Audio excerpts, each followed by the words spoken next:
women are controlling more money than ever before in the history of time, right? And Companies, they're by the better way. leaders, they're better founders of companies. If we look to Silicon Valley, women do more with less money, not because they want to, but because they don't get funding. Or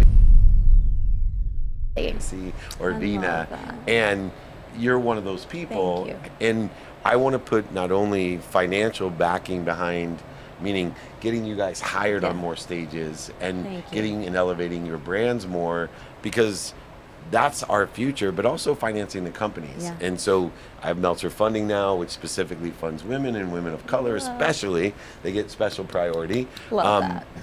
But why do you think today, where I think people have good intentions, the majority of the people out there want to believe at least what I believe, but there's still such a struggle. I'm looking at Aspire that we both work very close with Dan and Eddie and Andrew, and they have the best intentions. Yes. And they have a difficult time not having one woman with all of us, you know, A-Rod and Tim Story. And if they put too many too, then they have a drop in sales of tickets. Yep. It's crazy. It's funny that you say that, because this is a conversation I feel like I have with Dan often. I'm like, Dan, this is amazing, and I support you, and I love you. Where are all the women? Yes. And he's like, Veena, I'm trying. And I'm like, I will give you a list of 100 women that deserve to be on this stage that will show up and deliver. But I think it's just a matter of intentionality.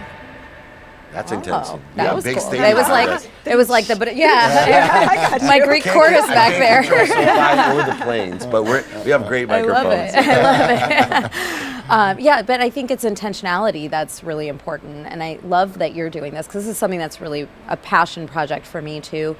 Even our trust, we don't invest into any companies that don't have diversity at the director level or above. That's beautiful. And I got to add one thing that's very weird for me, is that people show up for free for me. Yeah. And so I have a model, and I know for Dan, I've known Dan since he's been 19. I've mentored him and Fenster and all these kids, and they believe the same as me. Yeah. But the thing that's most frustrating is because of the lack of supply and demand that I'm faced with a lot of times, where the extraordinary women speakers that I know, they're like, Dave, I can't make it because someone's paying me. Yes. And then I feel that, and then I try to get other women, and it's like, I get comments like, well, who is she? So now I'm just kind of inviting them and elevating brands that maybe people don't know as much.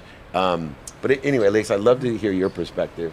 Well, but it's really interesting, because I think that somebody has to change the way that things are done. Somebody has to be the overcomer, right? Like when you talk to Dan, he's like, well, ticket sales drop when I put all these women on there. Or did a women's event specifically, which Yeah. I don't think solves the problem. It doesn't necessarily solve the problem, because we still have to be okay with the fact that we're still looking for quality, not just women, right? And I say that with love, but I think it's important, because there's a lot of amazing women out there that have perfected their craft and their message, and they're powerful and they empower.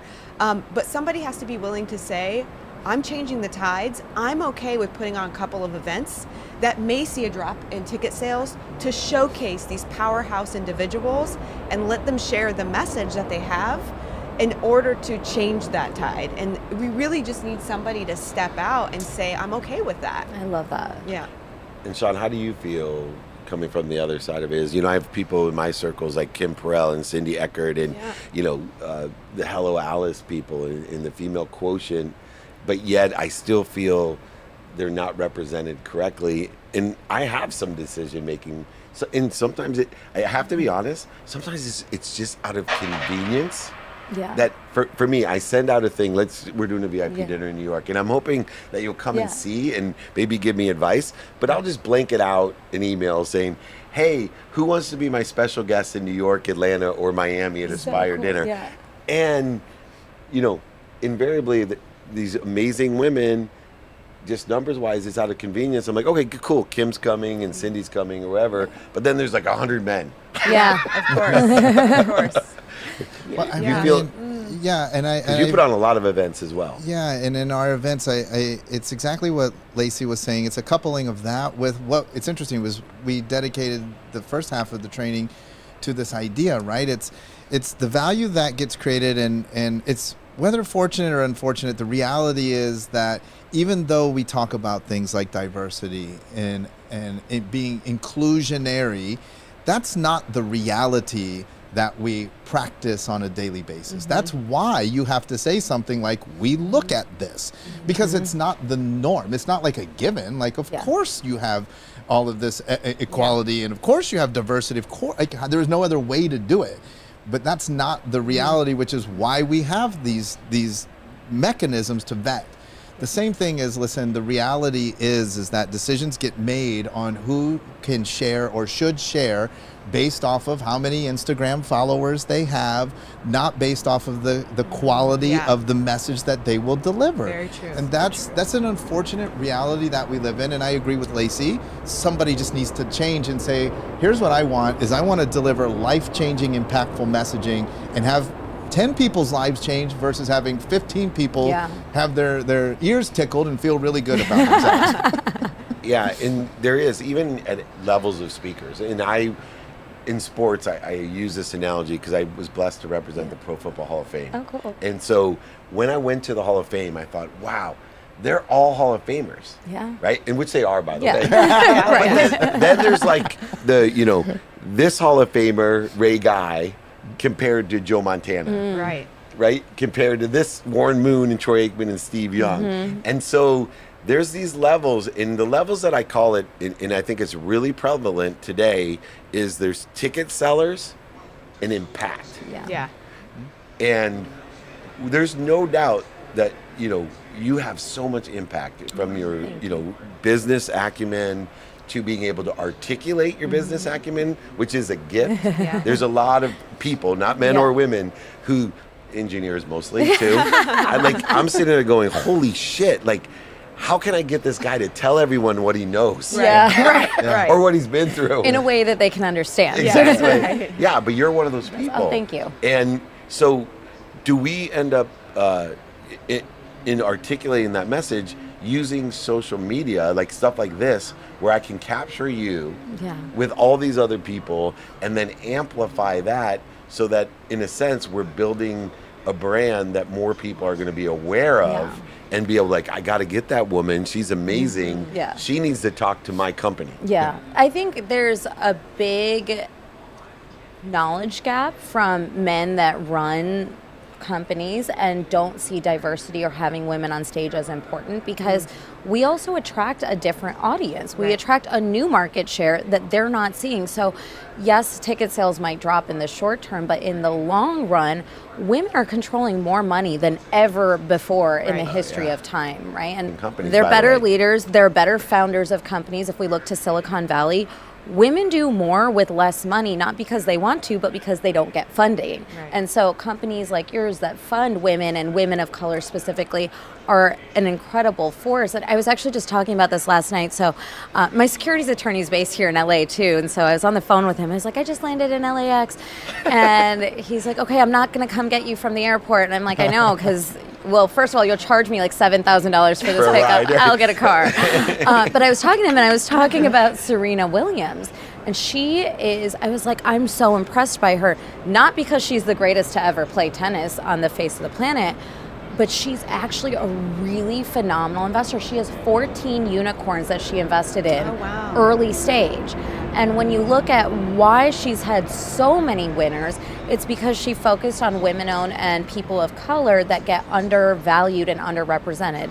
And she put her firepower behind them, and then they just took off. So it's a great case study of what happens when we are intentional. Like, if she hadn't have done that, that might have been hundreds of millions, billions of dollars. We don't know yet because they haven't exited, but those are massive to a portfolio. And so I just think it is foolish to overlook the power of women in these spaces too.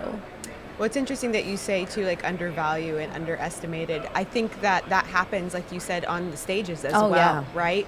Because we are looking at those vanity metrics, and women are quietly doing things in the background, right? And there's powerful women that have great messages and can articulate those messages, but they're doing things quietly in the background. So they may not be as boisterous or out there on social media garnering all of this following and these metrics, but they're doing just as great work. And so if we stopped looking at potentially, like you said, the ticket sales, the bug lights, and we're looking at actually what's happening and their impact, then we can actually change what's going on with women speaking. Well, can I go? You know, in San Francisco they have the BART train. Yeah. Yes. And there's that down there, like there's that one rail. Do not touch this. The rail. That rail, right? Yeah. You're going to go there, aren't you? Good.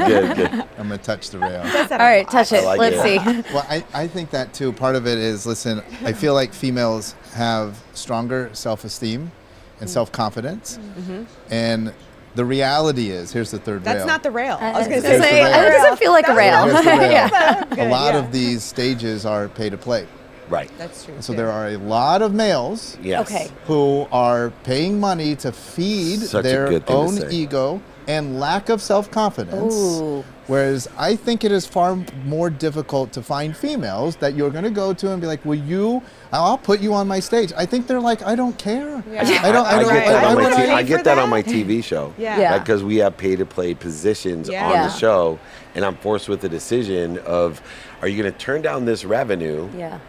Or Or have an all-male audience or all-male all-male panel. And Right. you've been there with me. Yeah. And a lot of times I have to make the lost decision. The only times I don't is if I'm not going to break even. Yeah. Right. Oh, yeah. And it's mostly female, be honest, it's mostly female influence that my wife's not going to allow me to do it if I lose money. Yeah, Right, no, sure. sure. It's still a business. I mean, That's yeah, understandable. we can't lose money, too. But it is Yeah. true.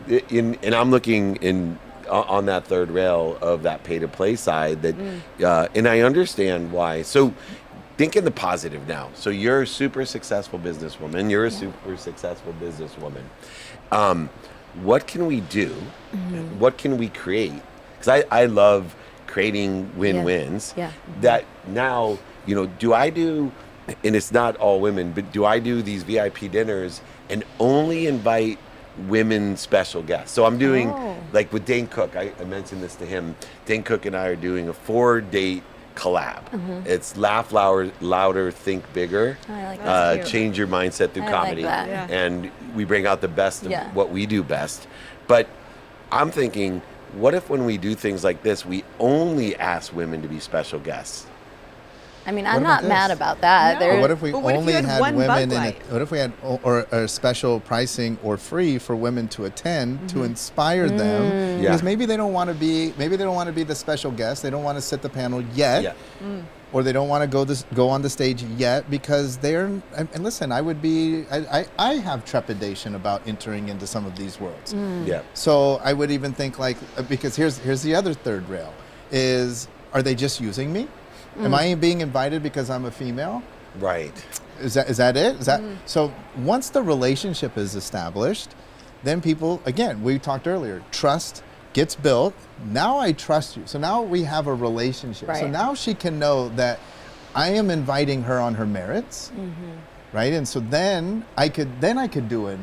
I don't even know if I'd have to do all female, but I can begin to have more females Yeah. on the panel or as special guests because Of their I've merits, developed the yeah. relationship and I understand the merits. And so Yeah. now the trust exists going two ways, and you have the trust already of your audience, right? And so now they know that you're not doing it. Yeah. And my objective, and I love to be transparent about why it's so important to me. And it was funny because every daughter I had, I started with 3 daughters, Yeah. ended up with one little boy who's 14 now. But the first daughter, right? The nurse gave me this advice. She said, "Baby doll, God's going to give you what you need." And so I had my first, I grew up with all boys Yeah. and one girl. Oh, So okay. then I had my second daughter, and I'm thinking, he's giving me what I need. Then I had a third daughter, Like, and okay, I the really need lessons I daughters. had, I need daughters. Yeah. And because there's these lessons, and I'm looking and thinking, okay, one, I know my purpose is I want to fund more women Yeah. because I want to save our country Yeah. and the world. Yeah. And the women entrepreneurs are going to save the country and the world if they're financed correctly, I agree. Right. because they're better at doing it. Yeah. But then I look at Serafina, Yeah. who's an incredible young entrepreneur, student, and I'm thinking, if you weren't here, Yeah. when I met Serafina, she wanted to film a meetup of mine and said, "I'd like to intern for you." And the first thing she said is, "I watch Bob Proctor videos every day." And I said to myself, "You're hired." And Yeah. she looked at me like, "What?" I go, I can't teach you. If you watch Bob Proctor every day, Yeah. you're You prepared. already- yeah. But what I really wanted her to say was, I watch Veena every day. I want Lacey every day, or Kim Perrell, or Cindy Eckert every day. Yeah. And we just haven't gotten there yet. And it's going to take that money to get there. And so I want to be very upfront with everyone here. I'm open to your ideas, right? Email me. I put on so many events with these guys and other people. Let's all make a community effort and say, okay, how are we going to not just do content? That's easy. But let's get them on the stages. Let's get them as hosts on the TV shows. And more importantly, let's fund them with their great businesses to move forward. I'm going to circle back just as an ask. If you guys can make an ask on this topic of what, you would like to see our community do. It's, obviously a big community of how and what we can do for you. One of the things that I always say too is that, and I would love to hear a little bit from Veena too about, because I live it with Lacey, but about the negative, the downside, right? The hate that comes from people. Oh yeah. Because one of the things I say is that that's support, universal, brother. It is. It is, but you have to deal with it, right? And so I say this, support is conditional. And I get a lot of hate from that. I know it's not. What about unconditional love? We talked about, but there's no such thing as unconditional love. The reason why you love that particular child is because that's your child. That's the condition. Everything is conditioned. And so, listen, I think that, my ask is very much the same thing. Is that we began talking about community, and thank you for welcoming us into the community, and thank everybody who's watching for welcoming us into the community. And I've been looking at the wrong camera, by the way, the whole time. Hi, everyone. It's this one. Oh, it's that one. I got you. I'm a professional. It's the same. It's just fine. Okay, good. But I think my ask is an energetic ask, because we talked about the community and support is conditional, and it's energetic support. So it's not something that somebody would do or say. I think it's just welcoming us into the community and sending us that positive vibe, just like I hope that Lacey and I are sending that energy out to every single one of the people in your community. I love that. And because of that, we know that we can count on each other. We moved up a bucket in all right, so now you sometimes come through for me, right? I love that. Well, I know we're coming up on time, so I want to hear what Veena has to say. So one quick ask, though. One quick ask would be to Give me reach money. to Give me your money. honestly, Reach out to Lacey. We talked earlier about taking action, right? And when people are given opportunity, so many people don't take action. And so right now, if you are listening to this and you resonate with the message that you would want to see more females who are empowered with a great message be able to deliver a message to you, send an email to Dave. That would be my ask. And give him an idea or a thought or something that you would like to see, because he gave you an opportunity, and I hope you take advantage of it. Awesome. Love that. Well, first of all, I want to say thank you for speaking about this and putting your brand and your vision into reality, because I think it's going to take, I always say this is like the quintessential alpha male when they realize the power of women and support women, because male voices in the space are actually more powerful than women's voices when it comes to this topic. So first of all, thank you. I'm raising two twin 4.5-year-old daughters, so this is very near and dear and important to me. The one thing that I do is I speak on a lot of stages. Last year I spoke on 110 stages. Every single time I'm on a podcast, a stage, a webinar, it does not matter, I always make an effort to say at least one woman's name. So whether, you're talking about your New York dinner, I know Jen Gottlieb, who's a good friend of mine, is going to be there. So that is an example of me saying one other woman's name. And it doesn't matter what it's for. It's saying a woman's name in a room full of opportunity. And I'd encourage men to do that too. You've done it many times on this podcast, but I encourage men and women to both say a woman's name when you find yourself in a room of opportunity. The second thing is vote with your dollars. I mean, this is capitalistic at the end of the day. We're talking about ticket sales. I always tell my community, do not buy tickets if there are no women on stage, because we need to send a message that this is not acceptable. As long as we keep buying the thing, they're going to keep thinking it's okay to do that. And so vote with your dollars. Is this going to be too loud for the... No, we're good. Are we Love good? isn't always Is on this a time, dance party but now? neither is the music.